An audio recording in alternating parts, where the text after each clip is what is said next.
Hello and welcome to VOP Business Show. I'm Esther Mwachuku.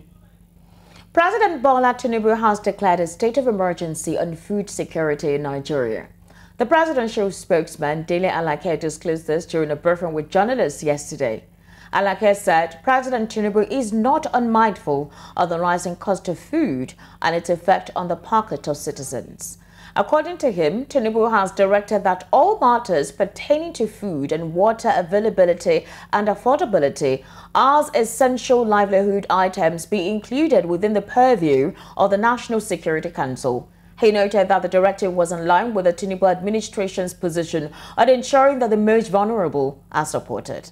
Now, let's take a listen to Barrister Fred Nzako's take on this development during an interview earlier on.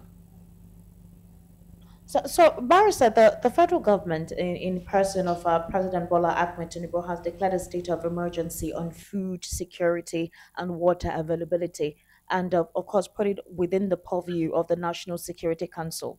And this particular situation was aligned with a position of ensuring that the most vulnerable are supported. What's your take on the president's declaration recently on that particular instance? Well, the presidential declaration of a state of emergency in food security is one that is inevitable. Inevitable in the sense that Nigerians are really suffering. The nature has made it that three things are very important to every human being: food, clothing, and shelter. Without clothing, one can be alive. Without shelter, one can still be alive. But without food, no one can be alive. So the most critical requirement of humanity is food. And it has become obvious that with increasing population in Nigeria, availability of food has become an issue. And even when it is available, it is not affordable to so many people. Statistics have shown that Nigeria has over 140 million people living below poverty line. What it means is that over 140 million Nigerians cannot feed themselves.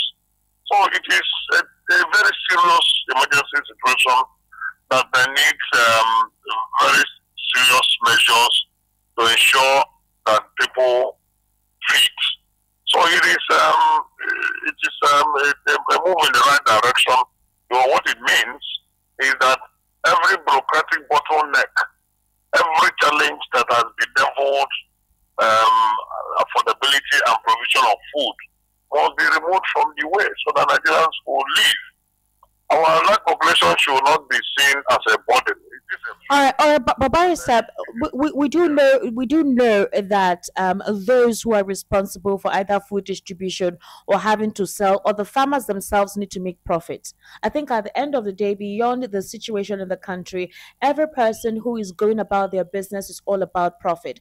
So if the federal government is declaring a state of emergency on food and availability of water, what subsidy palliatives are in place for example, the farmers, those who would definitely have to farm, and then of course for those who would be like the middlemen, after farming, and then they harvest distribution to other stores whereby the consumers can get the produce. So what is a palliative measure in place to subsidize fertilizers and grains, especially for mitigating the effect of subsidy removal?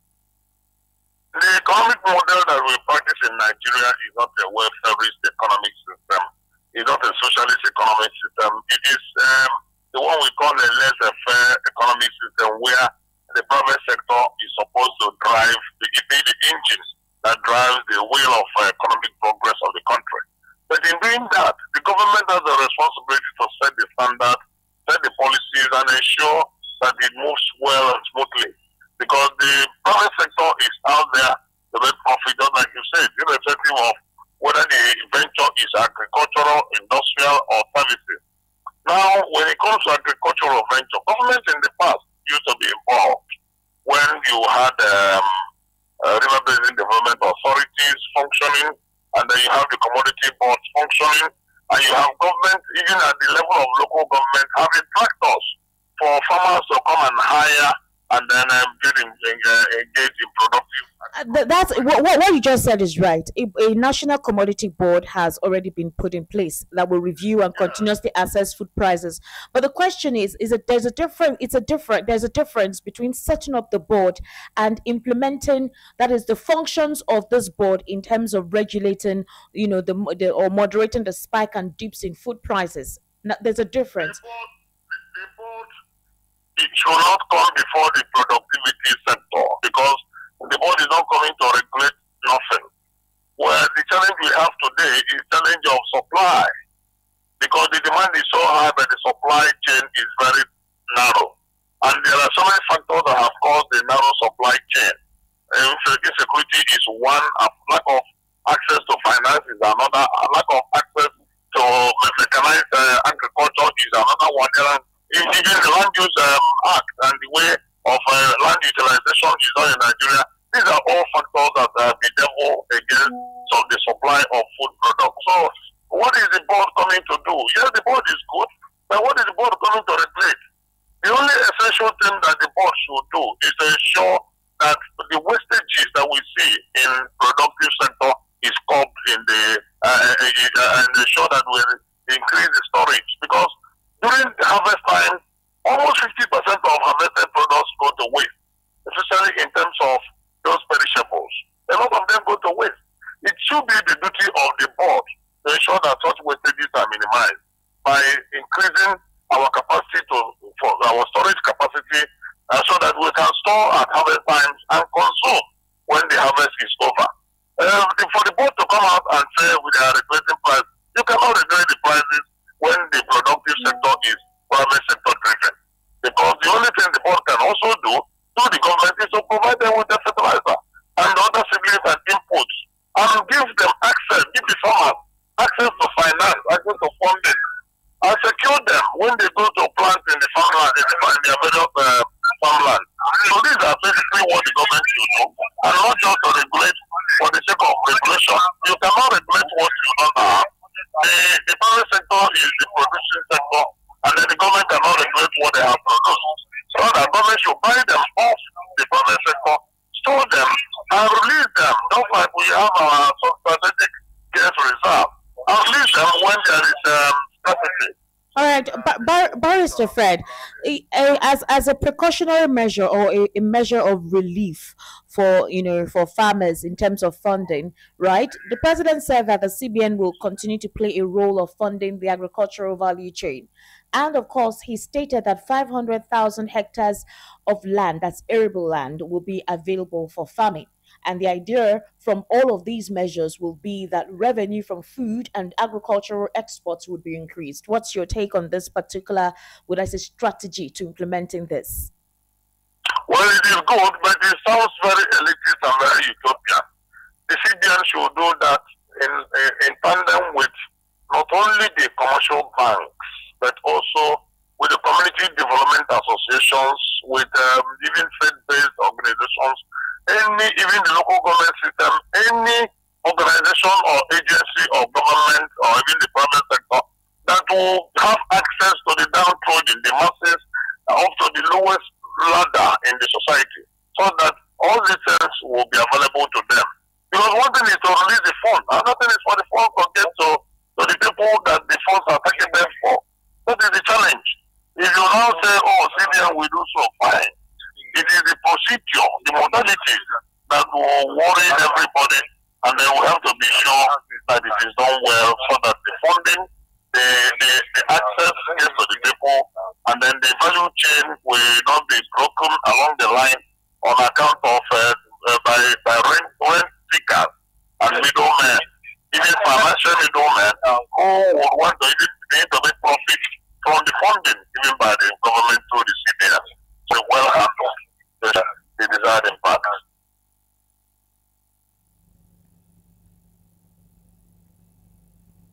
Now, as the federal government kicks off plans to cushion the effect of the removal of petrol subsidy, it unveiled a proposal to share the $800 million World Bank facility offered to the country for conditional transfers to 12 million poor and vulnerable families.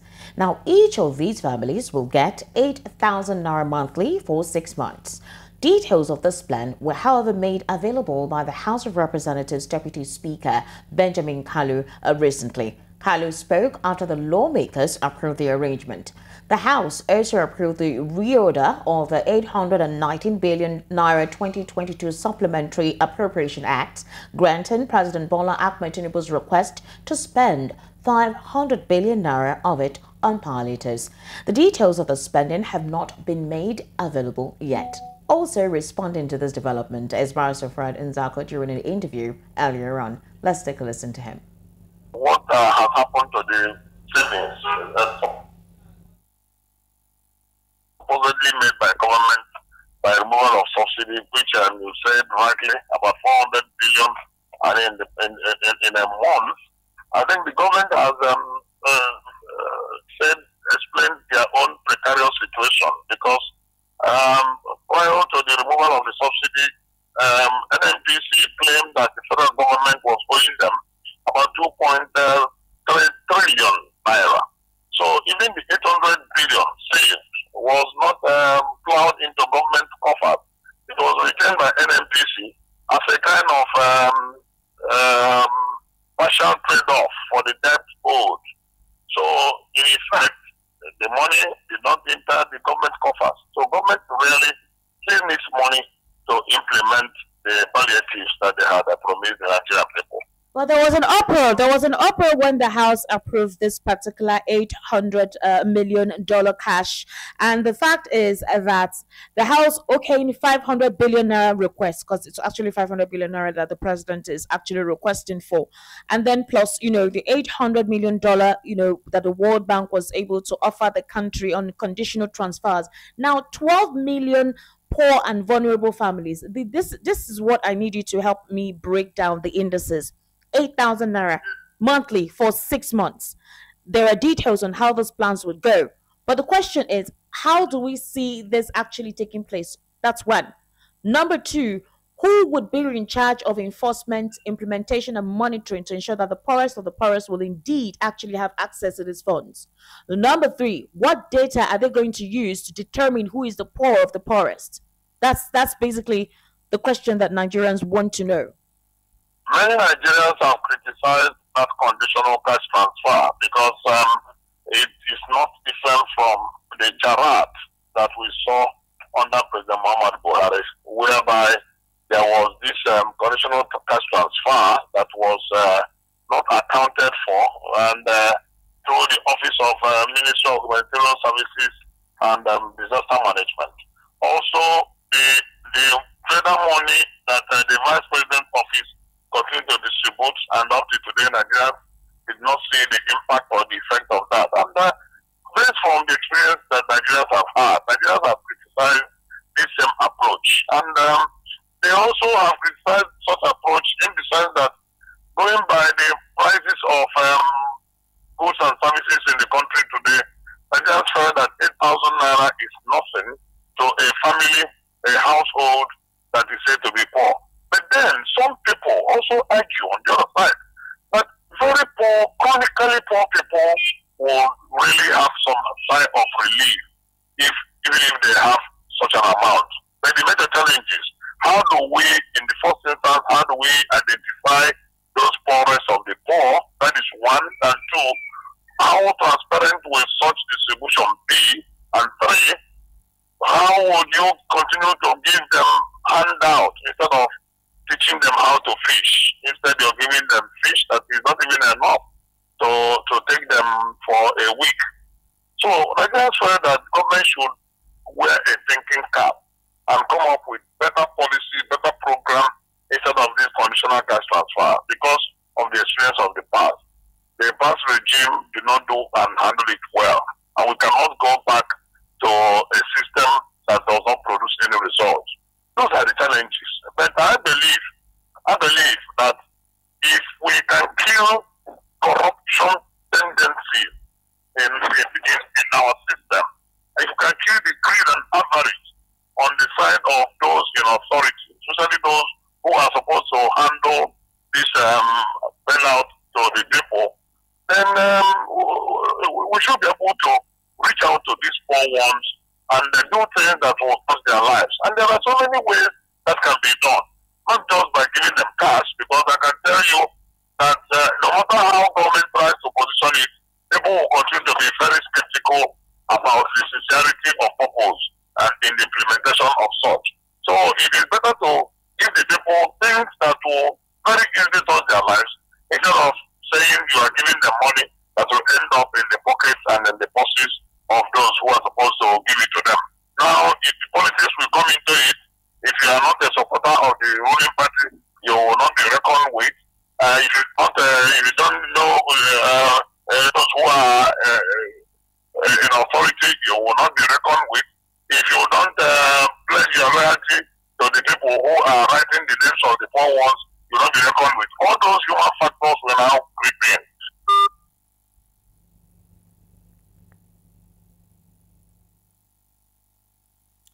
Moving on, the Development Bank of Nigeria has raised 23 billion naira bond at 14.40% due in 2028 for into small-scale businesses. According to the bank, the 23 billion naira issue would be used to expand its capacity to provide funding to micro, small and medium enterprises in furtherance of its core corporate objective. The managing director of DBN, Tony Okwanachi, noted that this was the bank's first local raise since it began to raise funds. DBN exists to alleviate financing constraints faced by MSMEs in Nigeria by providing financing, partial credit guarantees and technical assistance to eligible financial intermediaries on a market-conforming and financially sustainable basis.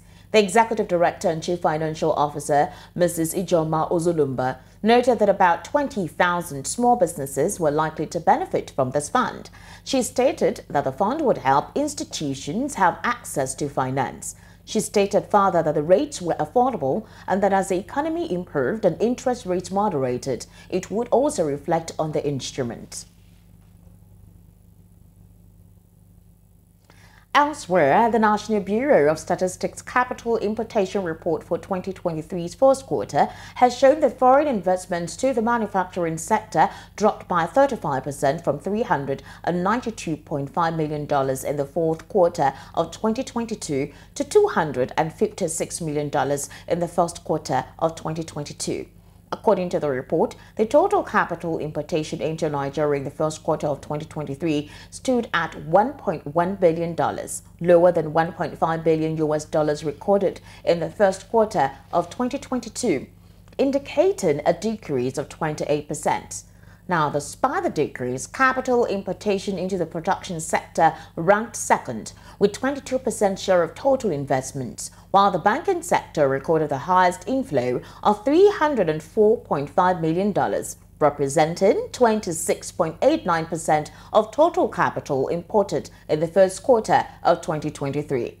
In recent months, the Manufacturers Association of Nigeria has warned that the increasingly harsh business environment occasioned by high energy costs, lack of access to funding, multiple taxation, amongst others, had scaled down investments into the sector.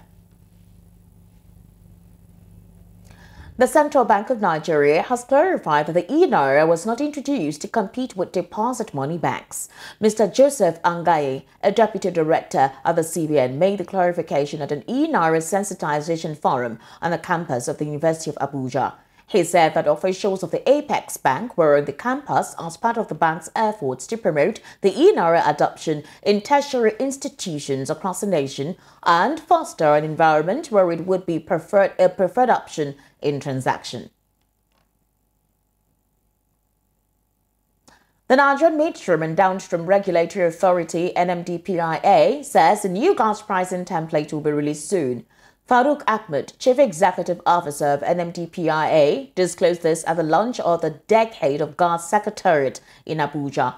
The Decade of Gas program, which is 2021 to 2030, is a federal government project designed to ensure that Nigeria propagates the supply and distribution of gas as a primary source of energy to power and gas-based sectors. He explained that the authority has already engaged with key stakeholders such as the Nigerian Electricity Regulatory Commission, NERC. He also stated that the new gas pricing template will be made public after a review with Vehijan, who is an advisor on energy to President Bola Tinubu.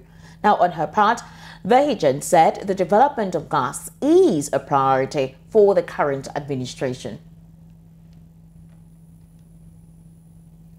Meanwhile, the Independent Petroleum Marketers Association of Nigeria, IPMAN, has urged the federal government to prevail upon the Petroleum Tanker Drivers Association to immediately seize the illegal fueling posts and its members. According to Nan Yakubu Suleiman, IPMAN National Public Relations Officer, spoke during a news conference in Abuja recently. Suleiman said it has become imperative for the federal government and the Nigerian National Petroleum Company Limited to know those sabotaging the distribution of premium motor spirit, also known as petrol, in the country. Suleiman said the PTD allegedly exhibited an act of sabotage and petroleum distribution by levying IPMAN members 23,000 naira for each truck loaded at the depot. The IPMAN spokesperson said the levying posts on IPMAN members by tanker drivers have further reduced their profit margins. Suleiman disclosed further that a truckload of petrol used to cost them around 7 million naira, but with the elimination of petroleum subsidy, the cost to load and transport the same product to the numerous fuel stations rose to over 23 million naira. He therefore urged PTD to stop collecting the levy, as IPMAN members have been instructed to stop the payment. National Upstream Petroleum Regulatory Commission has said Nigeria's crude oil production came in at 1.48 million barrels per day in June 2023, inclusive of 55,088 barrels per day and 176,030 barrels per day of its blended and unblended condensates, respectively. This is 3.5% and 5.71% higher than its oil production of 1.43 million barrels per day and 1.40 million barrels per day in May 2023 and June 2022, respectively. However, the nation's crude oil production still came short of the 2023 budget projection of 1.69 million barrels per day for the year. Meanwhile, the exchange rate between the Naira and the US dollar, according to the data released on the FMDQ Security Exchange, which is the official forex trading portal, showed that the Naira opened at 775 Naira 75 kobo per dollar on Wednesday, July 12, 2023, and closed at 782 Naira 49 kobo per $1 on Wednesday, July 12, 2023. In a circular, the CBN said all forex windows are now collapsed into the investors and exporters window. According to the Apex Bank, the move is part of a series of immediate changes to operations in the Nigerian forex markets. And that's all we have for you right here in the VOP Business Show. You can actually subscribe and engage us on YouTube, which is at Voice of the People TV. Across the social media handles is at VOP TV Live. My name is Esther Nwachukwu. Bye for now.